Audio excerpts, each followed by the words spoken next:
Thanks for joining us today on Crime and Wine, chats with crime fiction authors and Pamela Fagan Hutchins. We hope you enjoyed this episode, and we'll check back in with us next time for more thrills, suspense, and stories that will mystify, sometimes horrify, and always leave you wanting more. So tell the truth. How many of you guys just noticed that computer expert me, just pressed outro instead of intro? Not a failure of technology, a failure of eyeballs and brains. So pretend that was the intro, because this is live and I ain't doing it over. This is Pamela Fagan Hutchins, and I'm coming to you from snowy Wyoming, back from Denmark, and I'm snowed out of my home. So I'm at my parents' house this week with 4 dogs and looking forward to talking to a really fun guest today. I want you guys to join me in welcoming somebody who would not have made the same mistake with the intro and outro, B.R. Spangler. Welcome to the show. Hi, everybody. Thank you. Thank you for having me. I'm excited to have you. And I want to tell everybody that I really enjoyed BR's new book, which is Their Resting Place. It's what number in your Casey White crime fiction series? There we go. Beautiful. This is number 8. I had to look at that because my mind is on number 9, which is 70% through it at this point. But yeah, it was published yesterday, number 8. Congratulations. Thank you. Thank you so much. And I hope that the launch is going great for you. It's always a nerve-wracking time. Are you one of those that constantly presses refresh to see how it's doing? I have been doing that for as long as since the first time I learned, what does that little Amazon rank number at the bottom mean? What is it that I can do outside the world of the books and actually in the tech to make that go up or make that go down? Exactly. So this is now the burden and the shoulder. The burden is on the shoulders of Bookature to help, but I do help out where I can, newsletters and such. So that is yes, it is a constant. You gravitate to the numbers and you look at them and you stare. And you're hoping the little orange banner. Yes. Hot new release, bestseller. Yeah. So, the book is great, and I highly recommend it to you guys. Let's hear from you in your own words a little bit about what this book in the series is about. So this is book 8, and of course there's a story arc that goes all the way back to a first book. It's set in the Outer Banks. I used to be an avid bass fisherman, and I loved the water, high-speed boats. I mean, really going fast on the boats. And I'd been writing for a while. I'd had a couple of series already published, and I was looking for a new protagonist. And I'll just put this up there real quick. I had actually written a male protagonist in the Outer Banks, Marine Patrol. And I thought, oh, that's where I'm going to go. I'm going to do that. I'm going to do that. And as much as I love that book, not everybody else did. But there was another story that came immediately after, and it was Casey White, Detective Casey White. And she was actually a character that I'd used in another series for about 4 pages. And I just remembered that I liked that character. I'm like, oh, what if we took somebody from Philadelphia, a detective in Philadelphia, brought her to the Outer Banks and in search of something, and I won't say what that is. That's in book 1. And and that started the series, and we're all the way up to book 8 now, and it is another case of what is I always start with a twist, and I work my way backward in fleshing out the story. So there's the ongoing stories that began in book 1, and this is a story about the chasing of a serial killer who has a very particular way of killing his victims, or her victims. And I have to be careful how I say it. And it involves some farming fields, the sunflowers. Originally, we called it the Sunflower Girls, and that's not revealing anything because that's in the very first page. So that is how book 8 came to be. It is interesting because I don't know if I saw somewhere early on reference to the Sunflower Girls or not, but when I got to the part, which is not a spoiler, as he said, where that was an issue, that part wasn't a surprise to me, but the twist was, and I will not say what the twist was. It is fun, and it stumps it stumps them for a while. We're starting to have some of our friends out there in internet land check in. So I just wanted to say hi back to Sherry Brown, who says, congratulations for your new book and how good it sounds. Thank you. Um, so, with respect to your writing, you've had a very big recent change in your circumstances that we were Yeah. talking about before we came on the air. You want to tell everybody what you've just done? This very brave thing. I is today Wednesday? Today's Wednesday. Today is the Yeah. third day of my new career of writing full time. It Yay! is, thank you. It is a massive change. We were talking about it. We both come from the world of IT. I spent 30 plus years in IT, just over 30 years in IT. And for the last 12, 13 years, I've been publishing, I've been writing. I get up at 4 a.m. At the time, it was 5 cats get up with me because I know they're going to get fed early, and I would write for 2 hours, and immediately by 6:30, 7 o'clock, I was jumping over and doing the IT thing. And I work from home with COVID. The shift came to working from home, which made the transition a little bit easier. But yeah, that is about over the holidays. I saw an opportunity working with Bookature to do more books, and I thought, well, I'm getting older and working 70, 80 hours a week and getting up at 4 a.m. every day. And I decided, nope, I'm going to do the full time writing. That has been the goal from the get go. And I jumped it. I took advantage. So It's here I am, day 3, full time. how does it I love feel? it. I love Oh, it. it is. I have 3 monitors because I've got my little command center, and I have book stuff, book stuff, book stuff, and it is just to just have nothing but books and no meetings scheduled, and just my head is entirely in the stories. That is just amazing. I absolutely love it. TK Conklin says, "Woot! Congratulations on being a full-time author." And Thank you. it is an amazing accomplishment, and hopefully, in the long run, less work for you. Although it sounds like you've been really burning the candle at both ends, even since Yeah, you've a long quit time. with the writing. Yeah, yeah, yeah. I let myself get behind on deadline schedules, and so I've got word count every day that I have to hit. But I do plan. I don't know if I'll hold to it. It's a discipline. I am somewhat of a disciplined person, but I do intend on 8 hours a day in the chair writing. There's other books and other genres that I've stories burning space in my head that I got to get out. Just there's so many stories I got to get down that I'm anxious to get there, excited. Yeah, I think you guys probably out there don't realize what a huge thing it is that most of the writers that you read are not full-time Mm, authors. So this is like, nope. this is a big deal. Yeah, And it is. I, Yeah. I asked BR about how his last week at work went, and this made me laugh. Tell him what you told me about your last few Oh, weeks on the job. yeah. So I'd given 4 weeks. I wanted to give 2 weeks, but all my friends were like, "No, you should give 4 weeks. You've been there a very long time." And so I did that, and it was a brain drain. It was meetings upon meetings upon meetings of just. I felt like people were sticking straws in me and just sucking out all the knowledge before I was gone because I knew I wasn't coming back. This was a change for good. This is it is, so it was the brain drain happened and it was No exhausting. forwarding address. Don't call with No, questions. I'm no, done. they joked that when they had questions, instead of contacting me directly, they would just write them in the reviews of my books. So they said, watch out the reviews of your books. We're going to write the questions. You'll see, hey, Brian, what about this? What about this? What about this? As long as they're 5-star. Yeah, I'm like, as long you can put whatever you want in there. Just remember the 5 stars. Don't answer any that aren't 5-star. So I have heard that you have some co-writers who do not get billing on your books. Is this true that They, you have? this is true. It started with we had 5. We now have 4.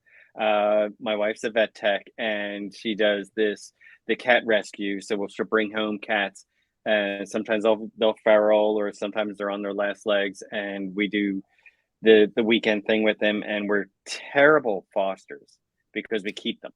So this is one of the reasons we have so many cats.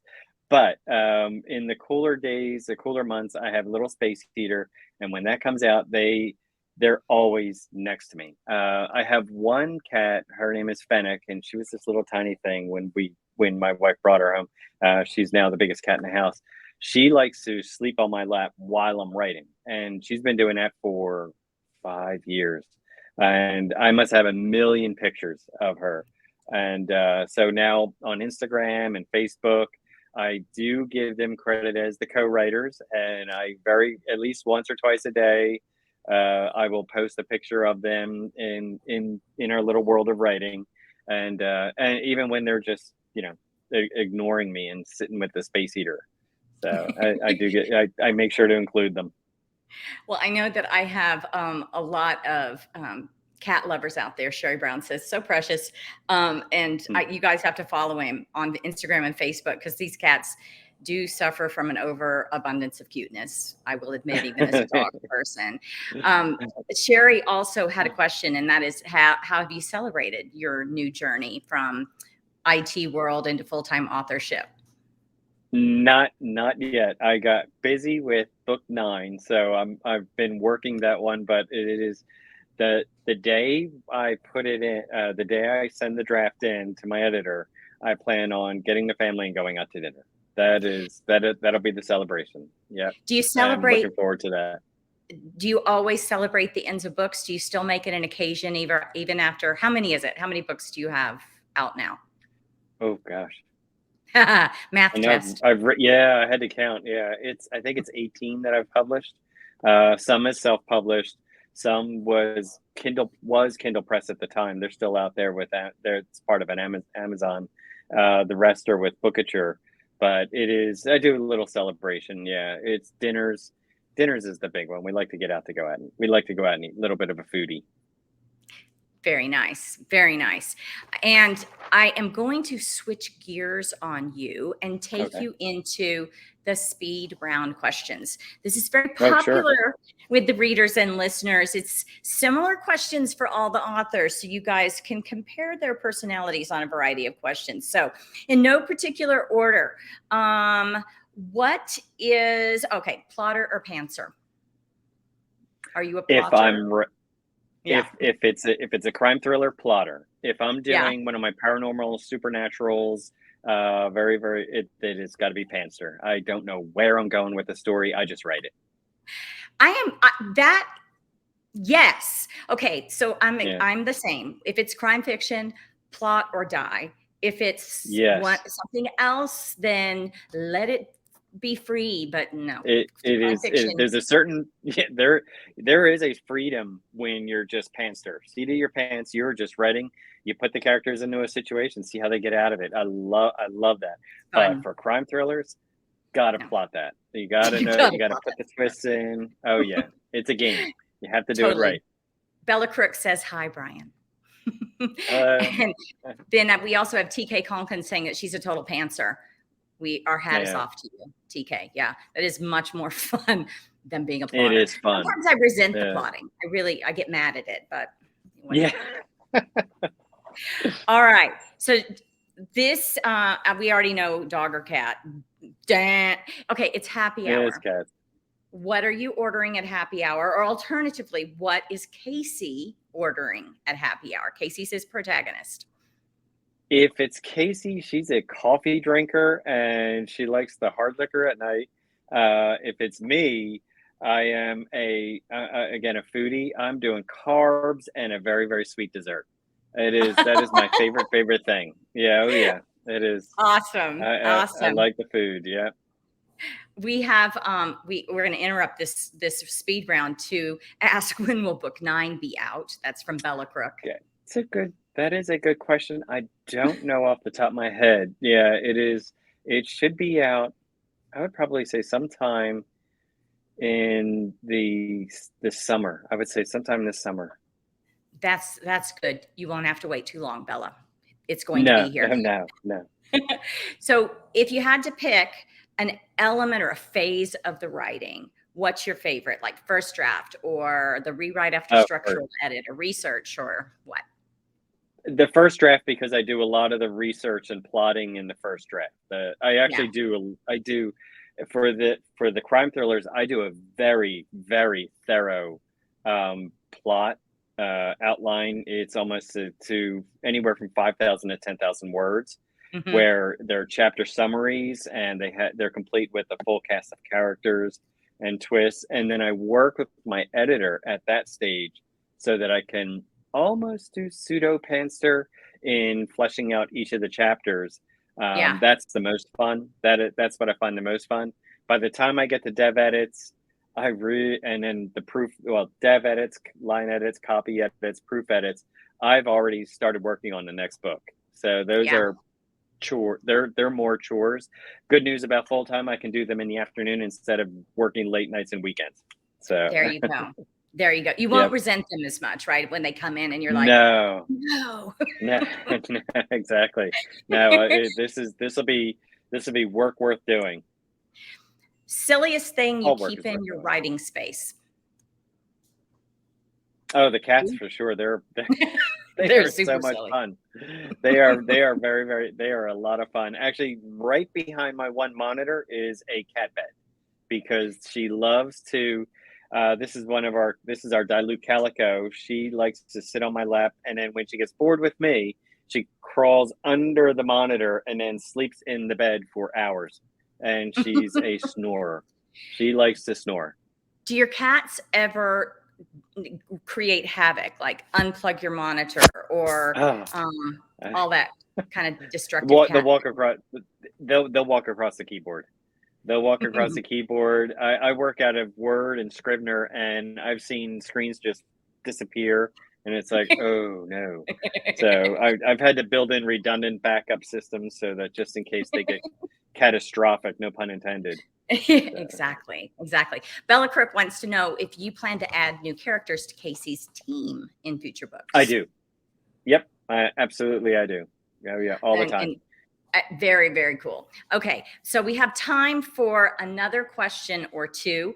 If you had to choose, I bet I know the answer to this one: sushi or pizza. Oh, pizza. Okay, I love pizza. and yeah, I had it. I had it for dinner last night. I've been in Denmark, and I didn't see any pizza when I was in Denmark. It's probably there, it was just hidden. But I came home, and all I wanted was pizza, pizza, pizza, pizza. All right, Oh, I do last love pizza. one.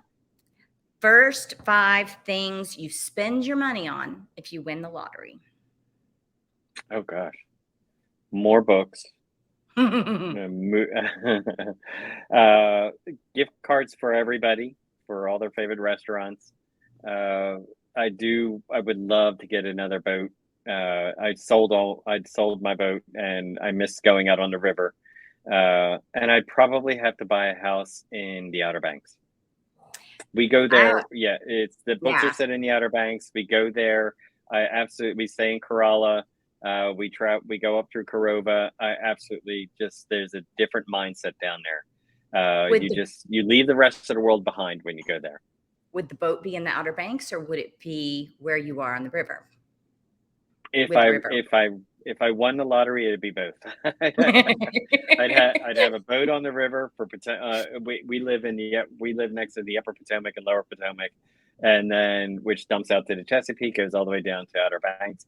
So then there'd also be a house with a boat in the Outer Banks. I mean, why not? That would You've be just it. won the lottery, Oh right? yeah, So you just won keep going. you won the lottery. Yep. That's how you do Okay, it. so I lied. One more question. Since you Oh yeah. said you'd buy more books with the money from your winnings, what's your format? Are you paperback? Are you ebook? Are you audio? Are you hardback? I How do you have consume? I I've always gone hardback and paperback, but as I've gotten older, this screen brightness, even on my Kindle Paperwhite, I can read faster. So that is, I have done the switch to ebook. I have made We that switch.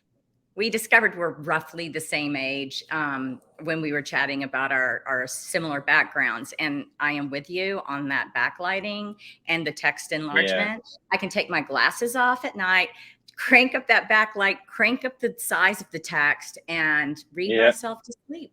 It's a beautiful thing. I can read much faster.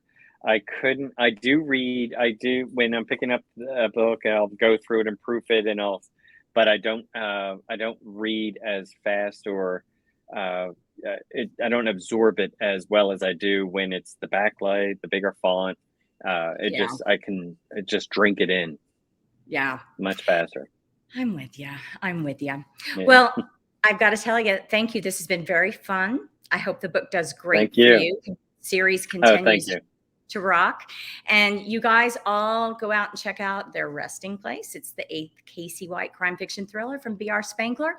Come back and see me on the next release. Oh, thank you so much. Thanks for having me. All right. Bye bye.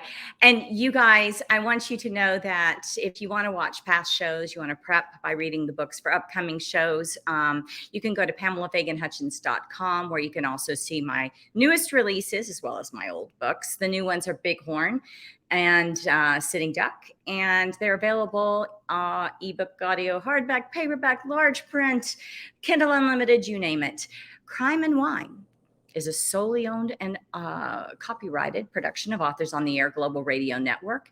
And I appreciate Pam Stack, our producer, for making it possible for authors to talk to each other and to all of you about the books we love. Now, what should I do? Should I play the intro or outro? I've already played the outro.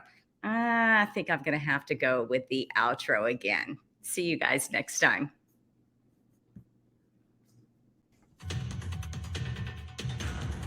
Thanks for joining us today on Crime and Wine, chats with crime fiction authors and Pamela Fagan Hutchins. We hope you enjoyed this episode, and we'll check back in with us next time for more thrills, suspense, and stories that will mystify, sometimes horrify, and always leave you wanting more. So talk about that backlighting. I literally could not read the difference between intro and outro. And I was like, which one is it? Which one is it? Oh, That's the wrong I caught it when it happened, and it was it sounded, yeah, that didn't sound quite right, yeah, but that doesn't sound right. It's the first time that's I've the done kind that. of people love that. People love that stuff. Well, they know I it's think real. people love that stuff. When I was in Denmark a couple of weeks ago, for some reason, well, I know what it was.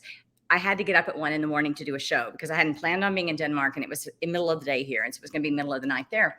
And so I forgot that I had a show, even though my alarm was set for 12:45 to get up. And I took Benadryl before I went to bed. So I woke up kind of like, ugh, and I accidentally turned my internet off while I was doing the show. I was like punching buttons and like turned off my connectivity. So anyway, we started that show completely over. So people know this is live and real. So I will, I'm going to leave it as is for the video because like you said, people do love this stuff, and it would make all of my making fun of it moot if I change the intro, but it's there forever. I think we have two more comments. Let's see if anybody had anything to say that you would want to know. Let's see. Still can't get hardback and paperback. And thank you. Great being with you. Anyway, yeah, we had a good number of people on. So that was super. And Bella Crook loves you. Terrific. Oh, great. That's awesome. Thank you so much again for having me. You're so welcome. Really good luck appreciate to you, it. sir. Thank you. Okay, Bye. you too. Bye-bye.